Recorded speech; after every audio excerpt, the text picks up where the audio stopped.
Grammar क्या है again, it is a way to define a language,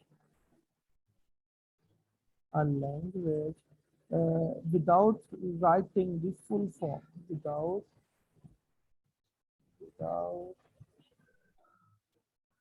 writing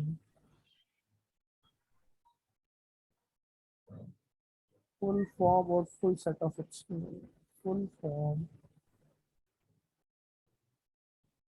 और full set. Okay, तो इसमें हम क्या डिस्क्राइब करते हैं अगेन कि ये एक ऐसा मेथड है कि जिसमें हमें लिखे बगैर जो है हम अपनी पूरी जो इंफॉर्मेशन है वो ट्रांसफर कर देते हैं। सो इसके अंदर क्या है, इट कंसिस्ट ऑफ अल्फ़ाबेट।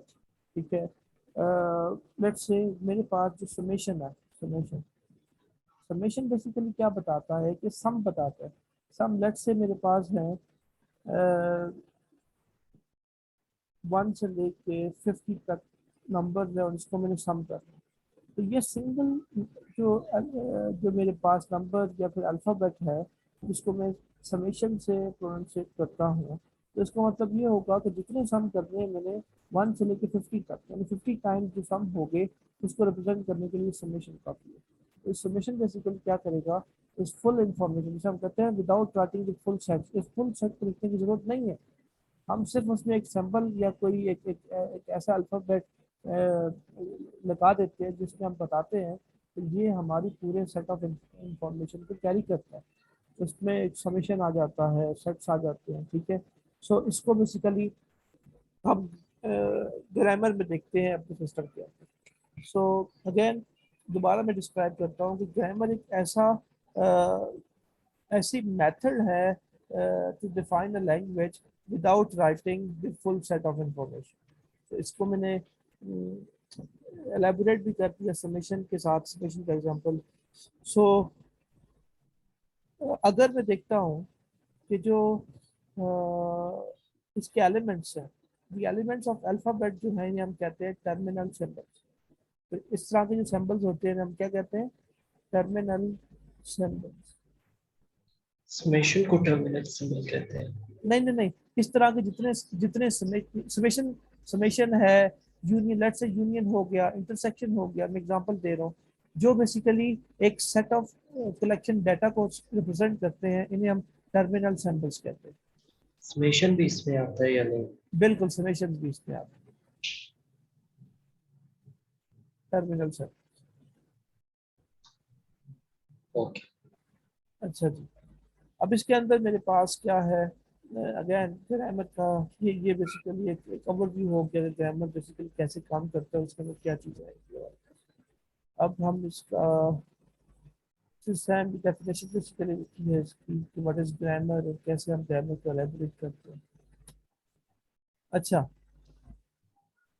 जो जनरल आइडिया है, just like the general idea is that sir, product. Grammar का मतलब क्या होता है? जो इंग्लिश वाली ग्रामर है वो? यस, इसके अंदर दोबारा मैंने जो आपको बताया था, ग्रामर का ये मतलब है कि हम के इस सिस्टम के अंदर कोई ऐसा ऐसा एक अपने सिस्टम में लेट्स से लैंग्वेज है मेरे पास, वो लैंग्वेज मैं अब फुल सेट्स पे अगर लिखता हूँ, देखिए अगर मैं तो a plus b, let's say plus b जैसे हमने कंसैटिनेशन लिखा था, 1 2 5 7 10 एंड सो ऑन। ठीक है, ये मेरे पास समेशन ऑफ नंबर्स बताता है। तो ग्रामर क्या करेगा, ग्रामर को एक इंटीग्रल एक सिंबल होगा, जिससे मैंने क्या कहा, टर्मिनल सिंबल होगा, जो इस पूरे सेट की इंफॉर्मेशन एक अल्फाबेट में या दो अल्फाबेट में पूरी इंफॉर्मेशन में जो बता देगा, तो उस चीज को हम ग्रामर कहते हैं। तो अगेन ग्रामर को अगर डिफाइन करना हो, so it is a way to define a language, it is a way to define language without writing the full set। ये बेसिकली एक लैंग्वेज को डिफाइन करने का तरीका होता है कि विदाउट हम इसमें शॉर्ट फॉर्म में फुल मतलब? सेट ऑफ इंफॉर्मेशन नहीं लेते। तो अगेन समेशन ये होता है कि हम सम करते हैं। हम मैं ये नहीं लिखूंगा कि 1 + 2 + 2 + 3 2 + 4 एंड स्टिल ऑन। अगर मैं स्पेशल लिखूंगा तो समेशन मुझे बता देगा कि मैंने सारे नंबर्स का सम करना है। तो ग्रामर बेसिकली ये है, again it is a method to define a language, language को डिफाइन करता है without writing the full form और फुल सेट ऑफ इंफॉर्मेशन। ठीक ओके। हो गया? ठीक है। ठीक है। अच्छा जी, इसके अंदर मेरे पास, अब ग्रामर के अंदर सेट ऑफ इंस्ट्रक्शंस होते हैं मेरे पास। मैं जो ये वाली स्लाइड कर रहा था, ये set of, the general idea is that production rules are functions that map not terminals to mix of terminals and non terminals, the letter is entirely true and that's, ये बेसिकली ये बता रहा है कि मेरे पास सॉरी, मेरे पास जो grammar है जिसे मैंने डिफाइन किया था, एक डिफाइन किया समेशन अभी, ये मेरे पास क्या करता है, ये टर्मिनल्स एंड नॉन टर्मिनल्स को डिफाइन करता है। ठीक है, इसके अंदर अब ग्रामर के अंदर मेरे पास चार किस्म के जो हैं सेट्स होते हैं, जिसे मैं टपल भी कहता हूँ, फोर टपल्स। ठीक है, जो कि कैरी करते हैं इंफॉर्मेशन नॉन टर्मिनल सैम्पल्स की और टर्मिनल सैम्पल्स की भी। अच्छा, अब नॉन टर्मिनल और टर्मिनल सैम्पल्स में क्या फर्क है? जब मेरे पास कोई एक सेट है जो इनफाइनाइट चल रहा है, ठीक है, इनफाइनाइट का मतलब ये है कि अगर मैं नंबर लेता हूँ, लेट्स से नेचुरल नंबर लेता हूँ, होल नंबर लेता हूँ। नेचुरल नंबर क्या होता है? जो 1 से स्टार्ट होकर 2, 3 एंड टेल इन्फिनिटी। तो ऐसे नंबर जो इन्फिनिटी तक जाते हैं, ये बेसिकली नॉन टर्मिनल सैम्पल्स होते हैं। जबकि समेशन की जब बारी आती है, समेशन क्या करता है कि टिपिकल एक सेट की वैल्यू, लेट्स से 1 से स्टार्ट होकर 1 लाख तक है। ठीक है, लेकिन कोई एंड पॉइंट है इसका, ये फाइनाइट है। ठीक है, जहाँ फाइनाइट अल्फाबेट्स आ जाएंगे तो इसे बेसिकली हम कहेंगे टर्मिनल सैंपल्स। ठीक है, होता ये भी जो नेचुरल नंबर है, इसे हम finite set of non terminals कहते हैं, लेकिन फर्क यही है कि इसके अंदर नंबर मेरे पास जो है, नंबर की तादाद बहुत ज़्यादा है, लेकिन जो समेशन है इस पे एक खास सेट ऑफ नंबर है, यानी कि अगर सम मैंने करना है तो एक खास वैल्यू है जिसके साथ मैंने सम कर। अच्छा, इसमें एक चीज़ सबसे ज़रूरी है, मैं यहाँ इस वाइट पे लिखता हूँ, यहाँ पे मेरे पास जगह है इसलिए मैं यहाँ लिखता हूँ।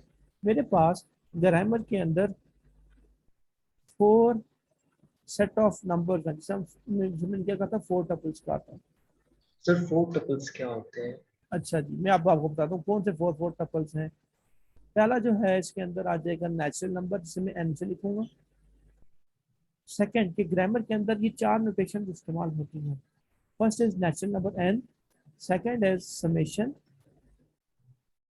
ठीक है, अच्छा, third is P. P basically production rules होते हैं, इसे पी मैं आपको आगे इसको एलेबरेट भी करता हूँ। और fourth one is my S. ये चार N, summation, P and S. अब इसका क्या मतलब हुआ और इसे हम क्या करते हैं? एन को कहते हैं finite set of, finite set of non terminal samples. क्या हो गया? Finite set of non terminal samples. Non terminal.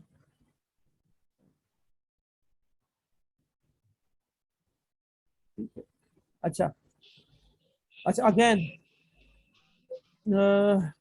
ये जो मेरे पास समेशन है, summation basically finite set of, इसे मैं लिखूंगा finite set of terminal sample.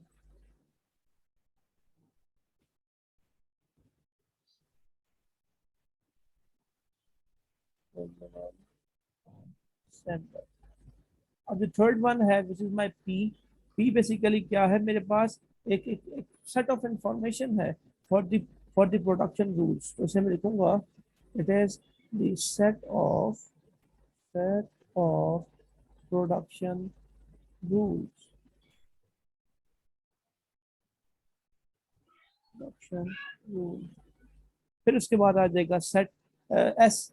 So S basically ये एक ऐसा सिंबल है जो कि स्टार्ट सिंबल के तौर पे इस्तेमाल किया जाता है, जिसमें हम अपना जो प्रोग्राम है वो स्टार्ट करते हैं। सो इट इज अ, लिख सकते हैं स्टार्ट सिंबल से, स्टार्ट सिंबल। और सर प्रोडक्शन रूल क्या होता है? जो पी बेसिकली है, जो प्रोडक्शन रूल है। अब ग्रामर के अंदर मेरे पास ये, सॉरी, जो प्रोग्रामिंग के अंदर मेरे पास जो पी जो है, सेट ऑफ प्रोडक्शन रूल है, ये बेसिकली सर्टेन फीचर्स हैं, ठीक है, सर्टेन फीचर्स हैं जो कि मेरे पास डिस्क्राइब करते हैं किसी भी प्रोडक्शन को। लेट अस से मेरे पास ए और बी, लेट से मैं जो कल का जो लेक्चर था, जिस तरह मैंने आपको ईबीएनएफ का बताया था, ठीक है, ईबीएनएफ के अंदर और के सेट थे, एंड के सेट थे। तो ये बेसिकली सेट ऑफ प्रोडक्शन ये बताता है कि मेरे मेरे पास जो पूरा सेट या मेरा जो यूनिट सेट प्रोड्यूस हो रहा है, उसके अंदर क्या क्या स्टेप्स इन्वॉल्व हैं। ये बेसिकली पी से लिखा जाता है, सेट ऑफ प्रोडक्शन रूल्स। ठीक हो गया, अगेन समझाने की जरूरत है। और okay no set sir. Of production rules के अंदर set of man, set of information हैं जो कि कैरी होते हैं। और ये अ, बताता है कि सेट में क्या है। बिल्कुल बिल्कुल, सेट के अंदर क्या क्या है, इसके अंदर कौन कौन से ऑपरेशन परफॉर्म होंगे। और मुनीब, गिव मी 2 मिनट्स यार, मुझे एक कॉल आ रही है, मैं इसको रिस्पॉन्ड करने, give me two okay minutes sir. Okay.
Okay.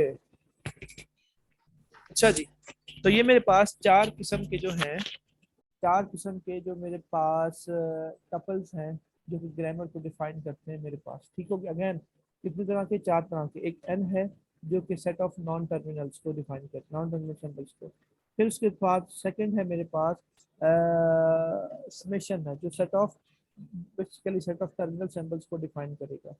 उसके बाद मेरे पास आ जाएगा पी है, जो सेट ऑफ प्रोडक्शन रूल्स को, या production set of production rules क्या होंगे कि मेरे पास कौन कौन से ऑपरेशन हो रहे हैं सिस्टम में, और कैसे सिस्टम जो है प्रोसीड कर रहा है स्टेप बाय स्टेप। आया उसके अंदर मेरे पास कौन सा ऑपरेशन परफॉर्म हो रहा है, जिससे मैंने अभी आपको कराए थे इन लास्ट लेक्चर ईबीएनएफ के, कि उसके अंदर कौन कौन से पॉसिबल नंबर ऑफ सेट्स या पेयर बनते हैं। And fourth one is my S, that is my start symbol. इसके बाद मैंने आपके लिए यहाँ पे ये एक एग्जाम्पल दी है। अच्छा, ये सिंपल था जिसमें हमने डिफाइन कर लिया अपने सेटअप को, ठीक है। तो ये मेरे पास ग्रामर का आ गया। नेक्स्ट थिंग इज, अभी ग्रामर की नेक्स्ट नेक्स्ट है दैट इज रेगुलर लैंग्वेजेस। अब रेगुलर लैंग्वेजेस क्या होते हैं और कैसे बेसिकली हम इसको रीड करते हैं हम सिस्टम के अंदर। अच्छा जी, रेगुलर लैंग्वेजेस के अंदर हम देखते हैं, ये सिंपलेस्ट लैंग्वेज है, they are the simplest languages जो हम अपने अपने प्रोग्राम के अंदर देखते हैं। लेट अस से कैसे, मेरे पास अगर different types of production rules हैं, प्रोडक्शन रूल्स क्या बताते हैं कि मेरे पास कोई भी एक सेट है, वो मल्टीप्लाई हो रहा है किसी तरह, ठीक है। लेट अस से मेरे पास उसमें दो चीज़ें हैं, एक हो जाएगा N, N basically stands for non-terminal, and T basically ले लेता हूँ, ठीक है, N एंड T, ठीक है। सो यहाँ पे मेरे पास क्या होगा, N रिप्रेजेंट करेगा, sir N N natural number है। N नेचुरल नंबर, मैंने एग्जांपल, हाँ नेचुरल नंबर जो कि नॉन टर्मिनल है मेरे पास बेसिकली, ठीक हो गया। अच्छा, और N सर टी यहाँ पे क्या है? T बेसिकली एक टर्मिनल सिंबल मैंने ले लिया यहाँ पे, क्योंकि मैं एक सेट ऑफ प्रोडक्शन रूल जो मैंने बताया था कि वो मैं इसका लिखना चाहता हूँ, T की तरह लिखना चाहता हूँ, जिसमें मैं दो ऑपरेशन करूँगा, ठीक है। सो सो इस केस में क्या होगा, सेट ऑफ प्रोडक्शन रूल्स क्या करेगा अगेन, जो regular language, sorry regular languages क्या होंगी, they are the simplest languages, they are the simplest languages, और बेसिकली देयर आर, इसके अंदर three types of production rules हैं। अगेन कितनी टाइप्स ऑफ प्रोडक्शन रूल्स हैं इसके अंदर, थ्री टाइप्स ऑफ। अब जो इसके अंदर पहली चीज है, अगेन मैं लिखता हूँ यहाँ पे, यहाँ इसके अंदर मेरे पास three types of production rules है। पहला, अगर उसके अंदर हम दो तरह के प्रोडक्शन रूल्स के दो सेट ले रहे हैं, एक ले रहे हैं एन और एक ले रहे हैं टी, अगेन जिसका मैंने बताया था। तो इसमें पहला जो इसमें है, पहला रूल या पहला सेट ऑफ इंस्ट्रक्शन, अगर एन है, एन का मतलब N, N corresponds to N T, first और सर यहाँ इंफॉर्मेशन। पे टी टर्मिनल है। टी टर्मिनल है, एन जो है नॉन टर्मिनल है। ओके। अच्छा जी। सेकंड इज माई, अगर एन है, दिस एन आल्सो रिप्रेजेंट और अप्रोक्सीमेटली इक्वल्स टू टी, ठीक है, कि एन मेरे पास, या एन जो है कोरिस्पॉन्ड्स टू एन टी।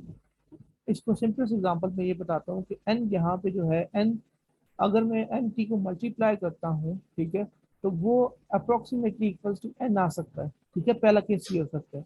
दूसरे केस में ये एन जो है वो टी के बराबर हो सकता है, विच इज दिस वन, कि N is N arrow T, so that is N equals to T in simplest case. तो थर्ड ये हो सकता है कि एन जो है वो क्या होगा, वो फाइव होगा, यानी कि हाली सेट होगा।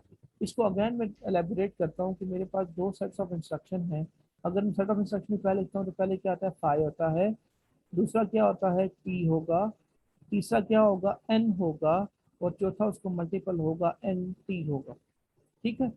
अब मैं अगर इसमें क्या करता हूँ, एन को कोरस्पॉन्डेंस रखता हूँ, एन क्या हो सकता है, एन फाइव भी हो सकता है, ठीक है, N approximately equals to five, N approximately equals to T, और एन अप्रोचेस टू टी, और N also approaches to N T. तो रेगुलर लैंग्वेज के अंदर ये मेरे पास तीन तरह के प्रोडक्शन रूल्स होते हैं, these are the production rules. ठीक हो गया, बात समझ आई आपको? ओके सर आ गई। अच्छा, अब इसके सर ये जी जी, आगे पीछे भी लिख सकते हैं हाँ हाँ, आगे पीछे भी लिख सकते हैं, ये मैंने आपको सीक्वेंस बता दिया ना।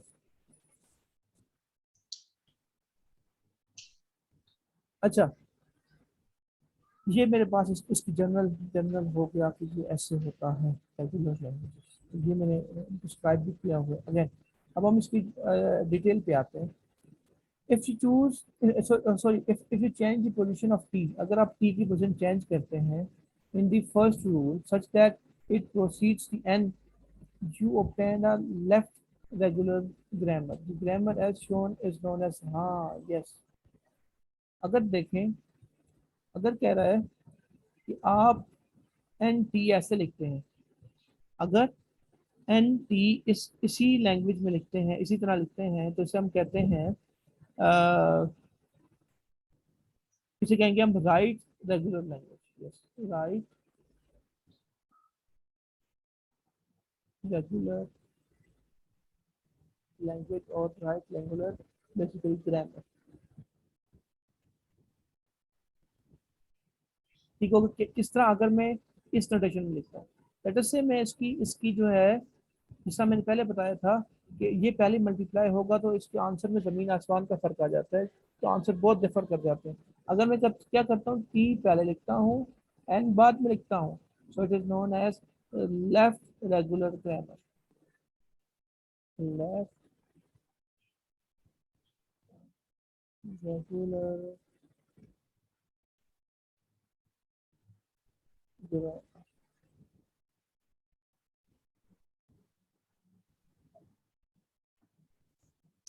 अच्छा जी, ये आपको समझ आ गई कि राइट और लेफ्ट में क्या फर्क है।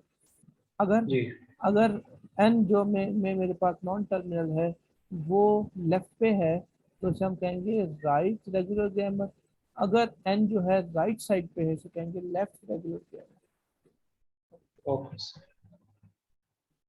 If you change the position of the t in the first rule such that it proceeds the end। अच्छा जी, ये तो हो गया, ये हो गया, सॉरी, ये हमारा हो गया। ये हमने बता दिया कि अबाउट लेफ्ट रेगुलर लैंग्वेज के बारे में भी और राइट रेगुलर ग्रामर के बारे में, ठीक है। अच्छा, इसके अंदर देखेंगे, let's look at a simple example. अगर हम सिंपल, अवर अब हमारी एग्जांपल क्या है, our aim is to construct the language our the alphabet A B. हमने जो है एक कंस्ट्रक्ट करनी है लैंग्वेज जो कि पेरेंथेसिस के अंदर लिखी हुई। पेरेंथेसिस का मतलब क्या हुआ, कॉन्टिन्यूस है। Containing all word whose second whose second to last symbol is a b। ठीक है, whose second to last symbol, second भी, सेकंड लास्ट जो है और लास्ट सिंबल दोनों जो है ए और ए बी हो सकते हैं। अच्छा जी, हम कैसे फाइंड करेंगे। अब सबसे पहले हमने इसको स्टार्ट करना है। सर ये who second to last symbol. Who second to last symbol is, कि वो सेकंड भी हो सकता है, सेकंड लास्ट भी हो सकता है और लास्ट भी हो सकता है। कौन कौन से, ए और बी। अब सर ये ए है या बी है sir? Who second last symbol is second last B number है ए, या A? Second last number A है और B is the last number. Second to last number is is B. ये ए नहीं है, सॉरी, यहाँ पे नहीं नहीं नहीं, यहाँ ए बी है, यस। तो यहाँ पे जो पहला है, sir only I think B है। अगर ए बी होता तो वो ओनली बी है, बिल्कुल ठीक कह रहे हैं, बी है, बी है, yes yes, you are right, you are right. So उस सेकंड, तो B is the last number and the A ऐसे आएगा, यस, ठीक हो गया। अच्छा जी, अब सबसे पहले क्या करना है, हमने इसके अंदर फर्स्ट स्टेप है, स्टेप नंबर 1 2 3 करके आपको समझाता हूँ। स्टेप नंबर 1 विल बी, हमने क्या करना है, we want to achieve a starting number. Starting number क्या था, एस था, जिस एस। समय पहले था, यस। तो मेरे पास पहला जो जो टपल होगा वो एस होगा, ठीक है। तो ये एस किसके बराबर होगा, अब ये क्वेश्चन है। इसके अंदर मैं क्या करूंगा, एस ले लिया एंड सेकंड मैं एस के अंदर टू एडिशनल टर्मिनल्स डालूंगा, टू एडिशनल। वो additional terminals depend on you, जो मर्जी अल्फाबेट ले लो। तो टू एडिशनल टर्मिनल्स का मतलब ये हुआ, जो एडिशनल टर्मिनल्स होंगे वो नंबर कुछ भी या वो सिंबल कुछ भी आप ऐड कर सकते हो। लेट अस से मैं ऐड करता हूँ बी सी, आप ए सर बी, यहाँ पर तो बी सी है ही नहीं नहीं है, ए नहीं नहीं बी नहीं, है। उसको छोड़ दो, उसको छोड़ दो। ये टू एडिशनल टर्मिनल्स आपने खुद अलग से डिसाइड करना है। पहले आपने एक स्टार्ट पॉइंट ले लिया, फिर उसके बाद टू एडिशनल टर्मिनल्स आपने खुद एडिशनल टर्मिनल लिखा हो, एडिशनल, एडिशनल टर्मिनल्स कुछ भी ले सकते हैं। कैपिटल लेटर में मैंने बी सी ले लिया, आप ए जे ले सकते हो, आप के एल ले सकते हो, ठीक है। इट डिपेंड्स ऑन यू कौन सा नंबर लोगे, ठीक है। सो फर्स्टली क्या ओके। होगा, जो हम जब हम स्टार्ट करेंगे कि एस, तो ये एडिशनल टर्मिनल जो है जो हम लेंगे, लेट से बी सी ले रहे हैं, तो इट विल बी, जो पहला नंबर है बी और दूसरा नंबर क्या है, दूसरा नंबर है मेरे पास सी, सॉरी, पहला नंबर बी है, तो इट स्टार्ट विद बी, तो पहला नंबर बी के साथ स्टार्ट होगा। So it will be B, पहला नंबर दैट इज ए और बी बी। आप कहते हैं अगर यहाँ पे के होता, लेट से के एल लेते हैं, तो k is the starting number, तो ये हो जाएगा s start will be k a और k b। के भी। ठीक हो गया। ये पहला मेरे पास स्टेप आ गया, स्टेप नंबर 1 एंड इसको लिखने का तरीका। अच्छा जी, सेकंड में हम क्या करना है, हमने बी को डिफाइन करना है। So B will be, B जो है बी, बी बेसिकली आएगा जो मेरे पास, अब मैं इसको डिफाइन करना है बी को, बी अप्रोचेस टू सी जो उसका सेकंड नंबर होगा with the multiple of second number of this, so CB, okay, and okay. the last terminal value क्या है मेरे पास B है, so और B, ओके। ठीक हो गया। फिर उसके बाद हमें C को डिफाइन करना है। अब C जो है मेरे पास, C वो CA भी हो सकता है, CB भी हो सकता है, A भी हो सकता है और B भी हो सकता है। अच्छा ये कैसे हमने किया, ये बेसिकली हमारे पास जो लास्ट टर्मिनल है, पहला टर्मिनल, अगर पहले टर्मिनल की बात करते हैं इसकी सिर्फ इसकी, तो अगर मेरे पास बी और सी है और मेरे पास जो अल्फाबेट्स गिवन है वो है ए एंड बी, अगर मैंने बी की लोकेशन बी को करस्पॉन्ड करना है विद रिस्पेक्ट टू सी, तो बी इक्वल्स टू इस नंबर और इस नंबर का multiple, so it will be C B. ये जो बी एड बी को मैंने किया, इट जस्ट कि मेरा जो लास्ट नंबर है वो बी होना चाहिए। अब अगर मैं सी को डिफाइन करता हूँ, सी को, C in this case is this one, ठीक है। अगर मैं सी को डिफाइन करता हूँ तो सी अप्रोक्सीमेटली इक्वल्स टू व्हाट, सी का जो बनेगा सी ए होगा, इसके साथ मल्टीप्लाई होगा, फिर सी बी होगा और इसकी अलग आइडेंटिकल वैल्यू ए और बी, तो क्या it is C A C B A और बी। अच्छा इसको मैं कोई और अल्फाबेट्स या कुछ और नंबर लेके डिफाइन करता हूँ, लेट अस से कि मेरा स्टार्ट तो एस ही है, ठीक है, और मैं जो टू टू जो एडिशनल टर्मिनल्स ले रहा हूँ वो ले रहा हूँ एम एन, ठीक हो गया। ठीक है। सबसे पहले मैंने क्या करना, एस जो मेरा स्टार्ट फंक्शन है, it will be, start function पहले नंबर पे डिफाइन होता है, so it will be M A N B, तो एम ए और N B. M N B. M B, बिल्कुल एन नहीं M B, M first digit के साथ, ओनली फर्स्ट डिजिट। ओके। फिर उसके बाद मैंने बी को डिफाइन कर, बी जो जिसका डिफाइन किया था, अब यहाँ बी एन एन। एम है, M, so M will be, देखो यहाँ ए और बी था, तो मेरे पास जो बनेगा वो क्या बनेगा, इस तरह एम और बी, पहले डिजिट और आखिरी डिजिट का क्लस्टर बनेगा, so it will be M B, और यहाँ पे कह रहा है कि last number must be, so it will be B. Then मैंने एन को डिफाइन करना, अब एन को, एन की जो वैल्यू है वो थोड़ी सी देखनी पड़ेगी, N will be N A N B और ए और B, so it will be written as N A N B A और और बी। तो इस तरह बेसिकली हम अपने सिस्टम को डिफाइन करते हैं। अच्छा जी,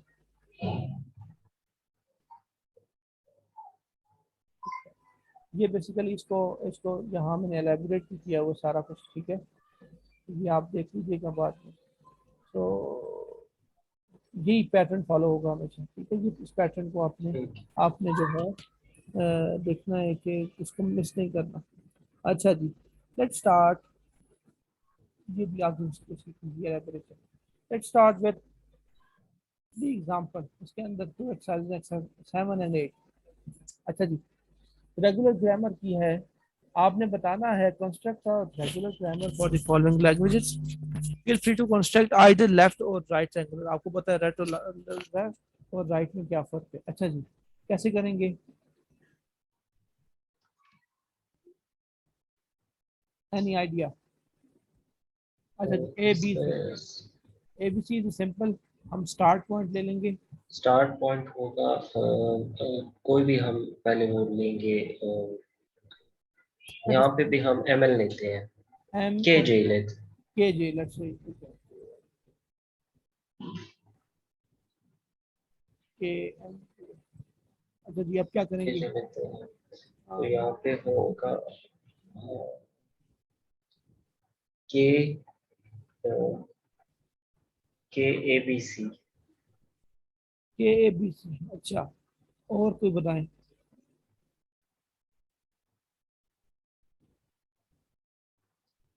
के ए बी सी होगा, जे ए बी सी होगा I think. J A B सी, अच्छा। के स्टार्ट आप कह रहे हैं कि ये होना चाहिए,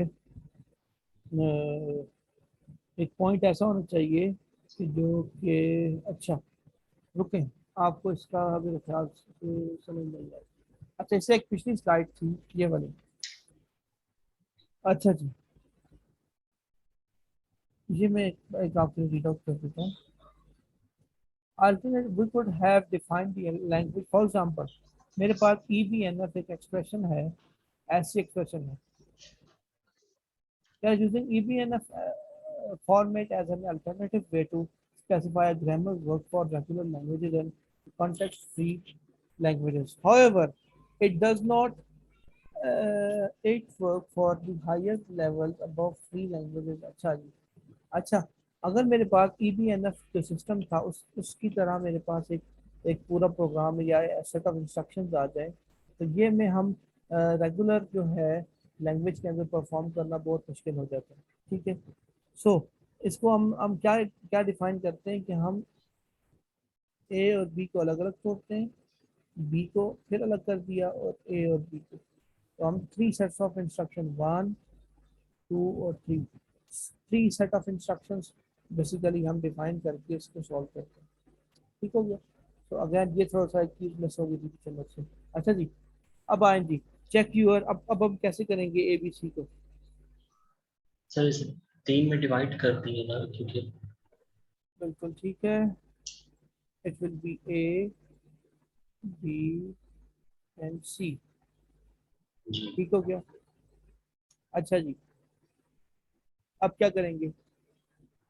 इसका स्टार्टिंग अगर के जे ले तो अच्छा, अच्छा, हर के साथ अलग रूल लगेगा, ठीक है, क्योंकि हर के साथ एक नया मेथड या एक और सिस्टम इन्वॉल्व हो रहा है।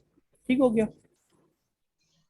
अच्छा जी, अगर मेरे पास, जैसा आप कह रहे थे, हम ले लेते हैं ए के जे, जी जे के, के जे। जे के सॉरी जे के ले लिया, के जे ले लिया, जो भी है। Let's say के जे, के कॉमा जे।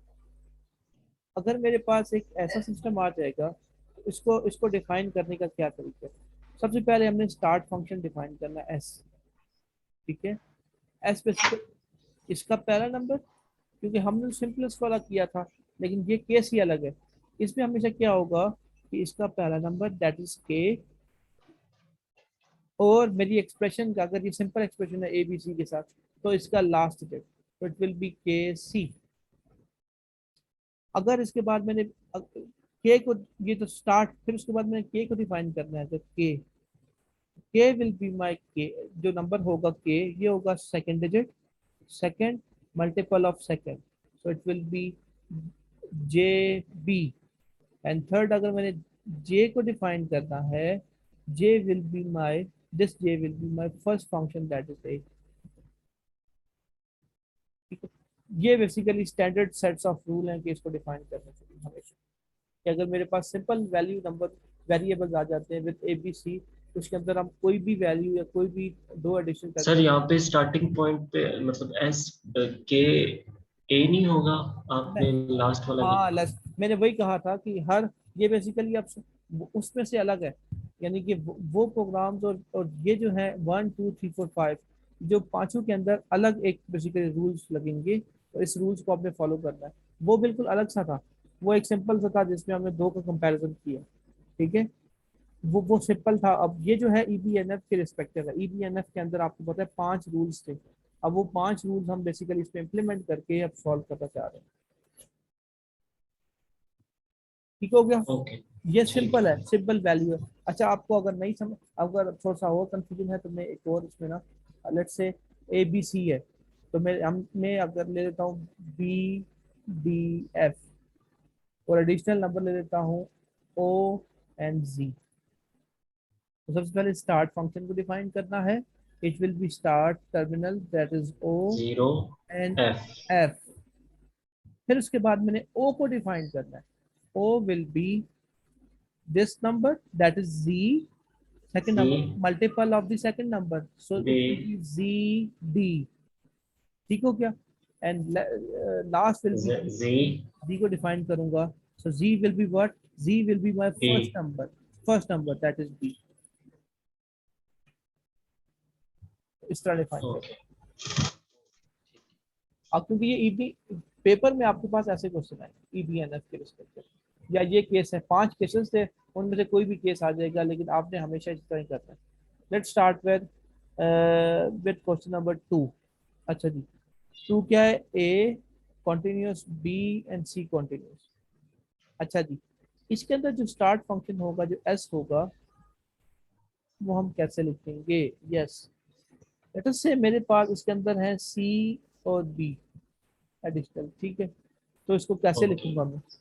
अब जो स्टार्ट फंक्शन होगा, start function C is multiply with the last number, okay B is multiply with the last number. तो ये ऐसे लिखूंगा सी सी, और फिर हो जाएगा बी सी, और last number of my number that is B. मैं अगेन आपको समझाता हूँ। अगर स्टार्ट स्टार्ट सैंपल को करना है हमने सबसे पहले डिफाइन, तो मेरे पास जो दो एडिशनल टर्मिनल्स हैं जो सी और बी हैं। पहला जो हो जाएगा, सी को मल्टीप्लाई करना है लास्ट के साथ, so it will be C okay C. Then second okay terminal को मल्टीप्लाई करना है लास्ट के साथ, तो it will be B C. और लास्टली क्या करना है, जो सेकंड टर्मिनल है उसको उसकी वैल्यू लेनी है। फिर उसके बाद हमें ओके पहले टर्मिनल सी को डिफाइन करना है। सी, अब इस केस में जो सी है, मैं इसको बता रहा हूँ।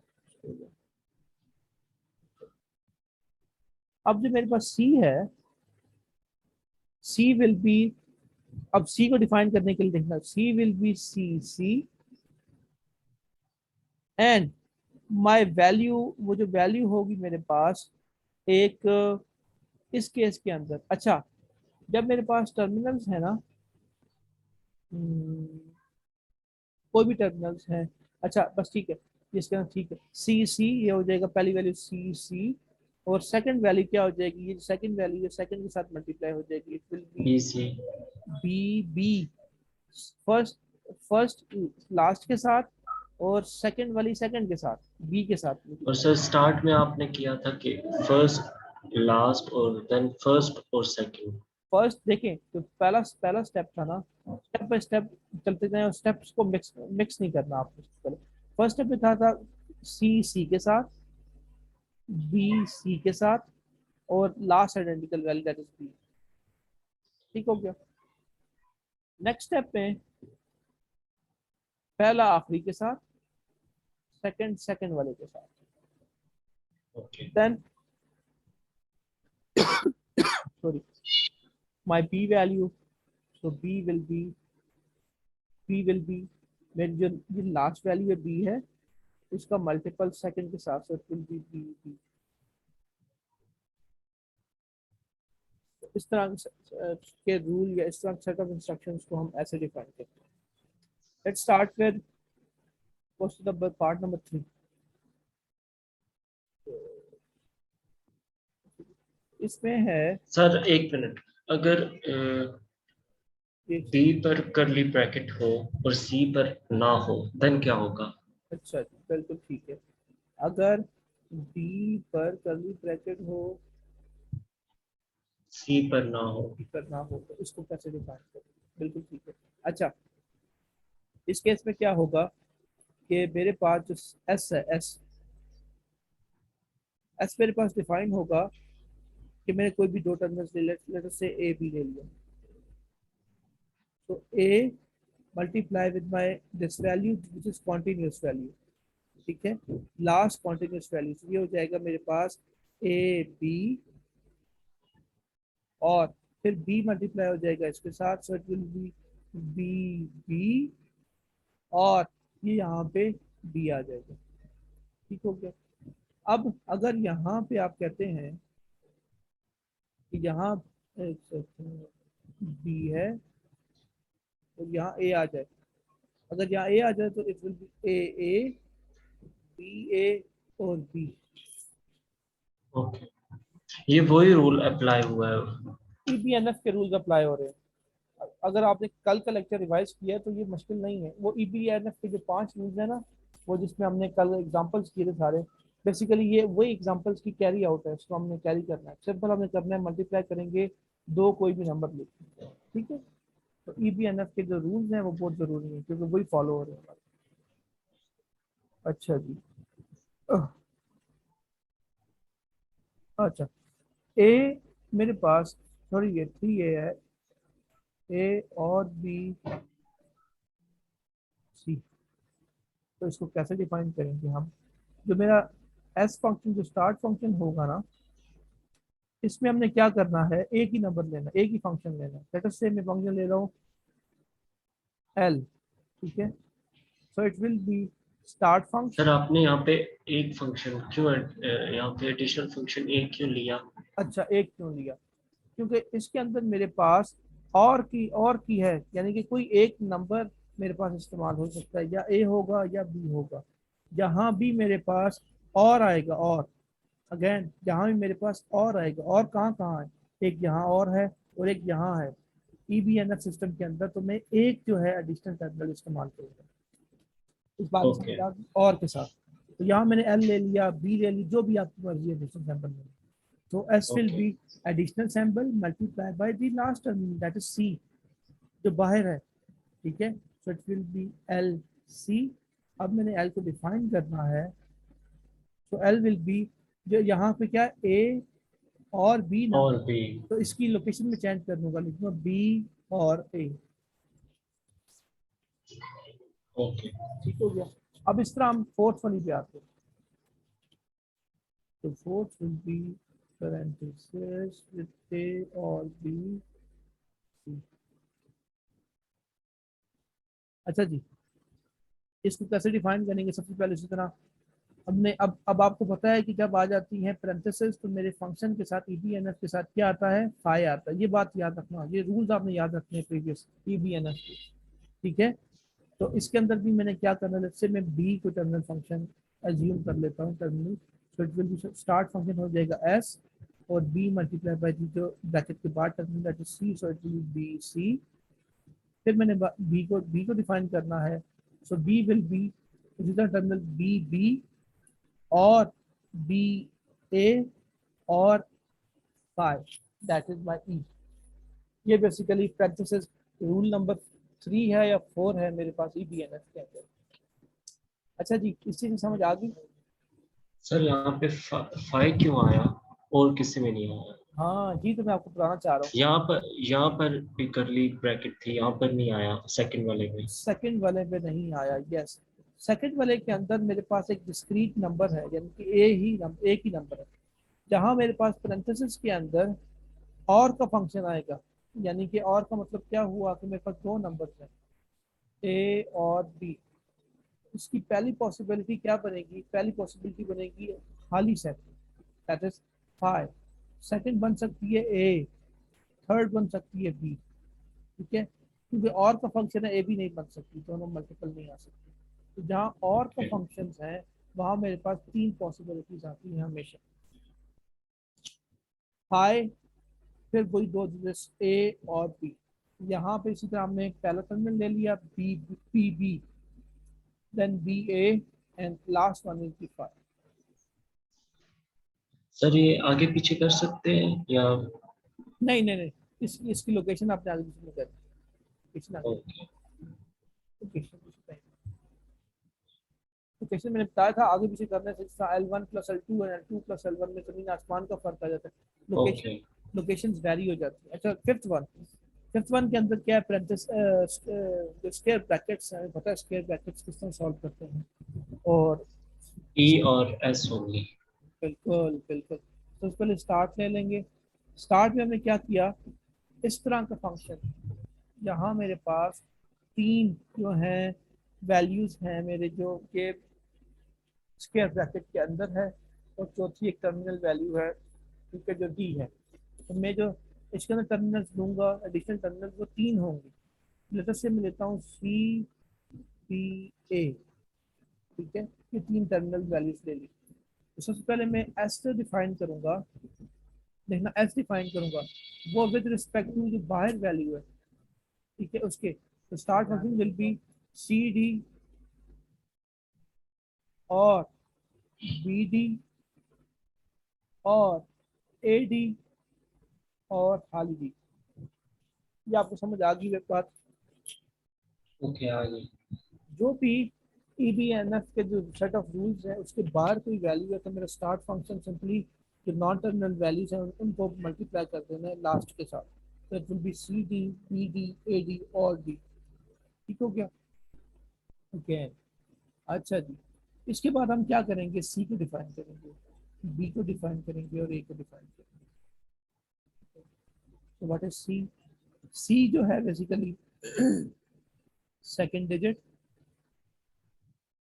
with the second last value. So it either it will be B C. Okay. Now A B है, so it will be A C और और बेसिकली मेरी वैल्यू हो सकती है सी हो सकती है, it will be C. तो ये मेरे पास सी को डिफाइन कर लिया मैंने। अब इसके बाद मैंने बी को डिफाइन करना, बी को, दिस बी। अब बी बेसिकली बी के आगे कितनी वैल्यू, बी से आगे सिर्फ एक value A, so it will be A and next value क्या आ जाएगी, A B, it will be A B और बी। ठीक हो गया? और जब ए की वैल्यू आएगी, ए की, ए के आगे कोई कोई मेरे पास टर्मिनल वैल्यू नहीं है, सिंपल ए की वैल्यू होगी ए, तो ए विल बी ए। अच्छा बताएं, समझ आई या नहीं आई? नहीं सर, ये इस वाले की तो है। इस वाली की नहीं है? ठीक है, ठीक है। अच्छा जी, मैं इसको मिटा के दोबारा करता हूँ। लेट अस से सर अगर यहाँ पे स्क्वायर की जगह कर्ली ब्रैकेट आ जाए तो फिर पूरा रूल चेंज हो जाएगा। हाँ हाँ हाँ, पूरा रूल चेंज हो जाएगा, बिल्कुल पूरा रूल चेंज हो जाएगा आपके पास। लेकिन जो स्टैंडर्ड्स हैं मेरे पास, यानी कि जो आइडियल नोटेशंस आती हैं करली ब्रैकेट्स के अंदर, करली ब्रैकेट्स के अंदर हमेशा हमेशा नहीं, मैक्सिमम क्या होता है, या तो एक नंबर होगा, ठीक है, या तो फिर और का फंक्शन होगा, ठीक है। करली ब्रैकेट का जो फंक्शन या सेट है वो मल्टीप्लाई के सेट में मुश्किल से आता है, यानी कि यहाँ पे करली ए,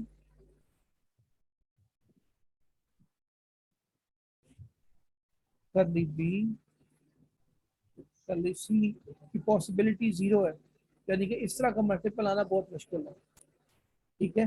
तो यहाँ पे हमेशा मेरे पास जहाँ मल्टीपल्स आएंगे वहाँ स्क्वायर ब्रैकेट्स आएंगे, ठीक है। तो ये बेसिकली सम लिमिटेशंस ऑफ ईबीएनएफ।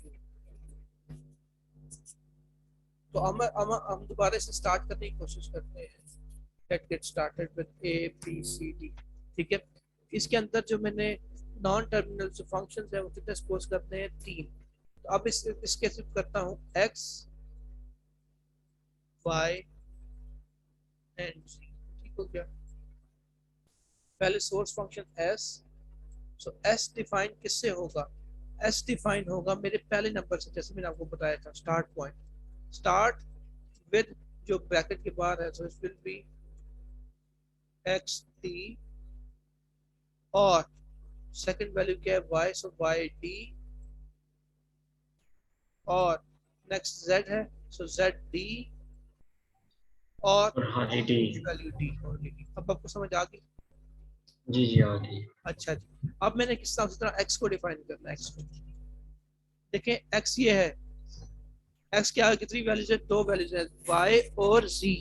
सो ये वाई मल्टीप्लाई होगा सी के साथ, ये सी मल्टीप्लाई होगा सी के साथ और सी की अपनी value, so it will be Y C C C और सी।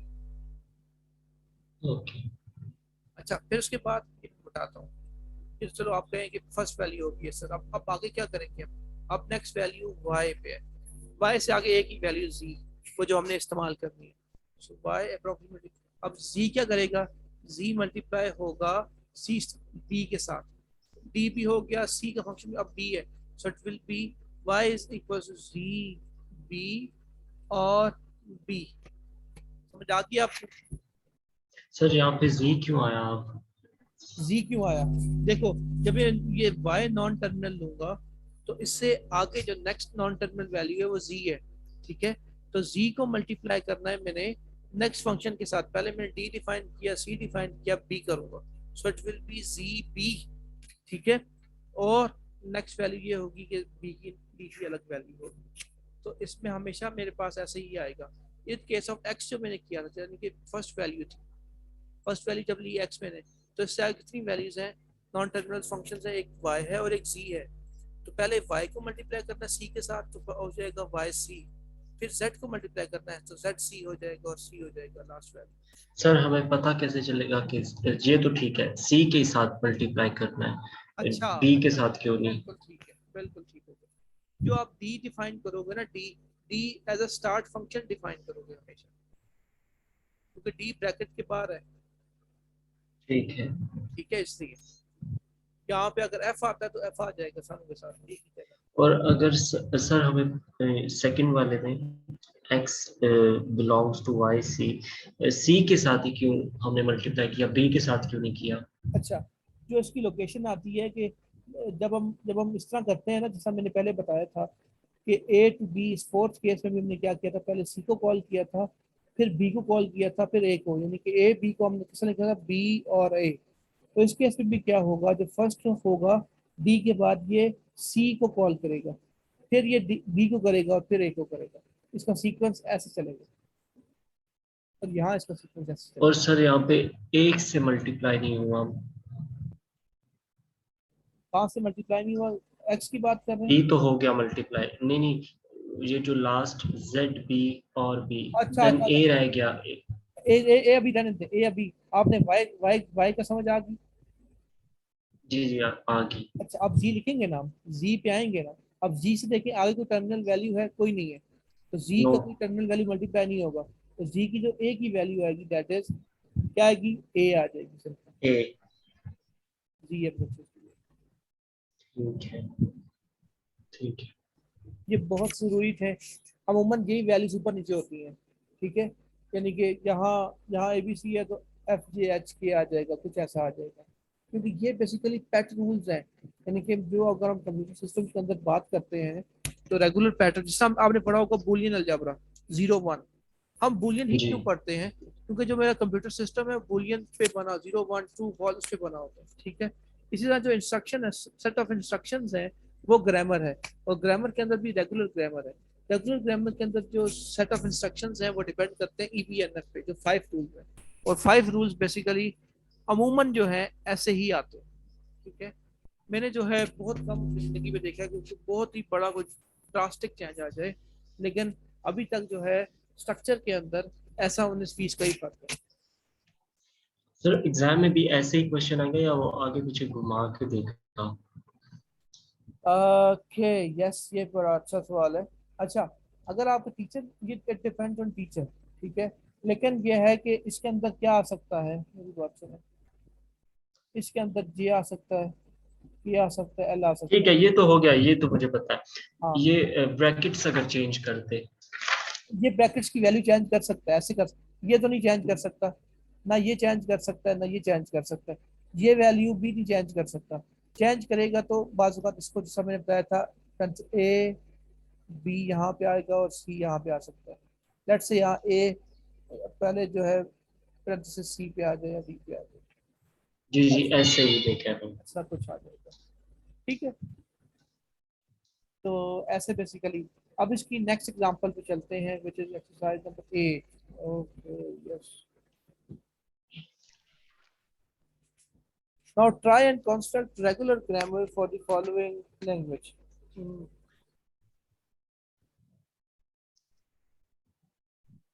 हमने इस पे क्या करना है,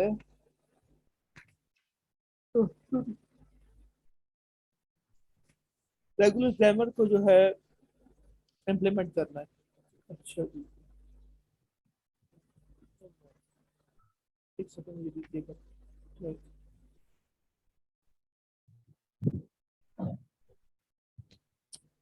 EBNF सिस्टम।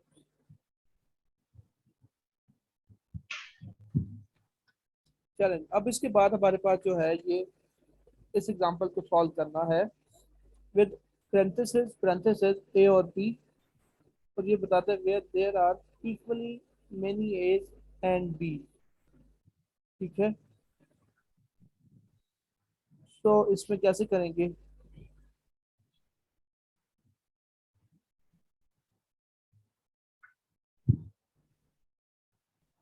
अब यहाँ देखा जाए अगर तो मेरे पास एज और बीस की बात है। क्या बात है? सॉरी,